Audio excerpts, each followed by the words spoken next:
Normally কোনো কিছু বাড়ার ক্ষেত্রে অর্থাৎ বাড়ছে, এই ক্ষেত্রে আমরা সবসময়ই অনেক সময় দেখা যায় যে ইনক্রিজ ব্যবহার করে থাকি। যে যদি বলি যে চালের দাম দিন, দিন বাড়ছে, তাহলে এক্ষেত্রে কিন্তু আমরা বলি যে "The price of rice is increasing day by day" চালের দাম দিন, দিন বাড়ছে। কিন্তু সব ক্ষেত্রেই এই বাড়ার ক্ষেত্রে আমরা increase ইউজ করতে পারব না। ফর এক্সাম্পল যদি বলি যে তোমার ওজন বাড়ছে, তাহলে আমরা এক্ষেত্রে কিন্তু increase বললে ভুল হবে। শুনতে খারাপ শোনাবে। তাহলে আমরা কি বলব? "You are gaining your weight" তোমার ওজন বাড়ছে। যদি বলি যে ঠান্ডা বাড়ছে, সেক্ষেত্রে আমরা কি বলতে পারি?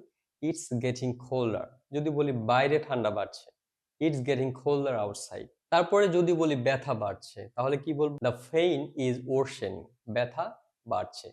তার জ্বর বাড়ছে, কি বলবো? "The fever is rising" his fever is rising তার জ্বর বাড়ছে। তার আত্মবিশ্বাস বাড়ছে, কি বলবো? "His confidence is growing" তার আত্মবিশ্বাস বাড়ছে।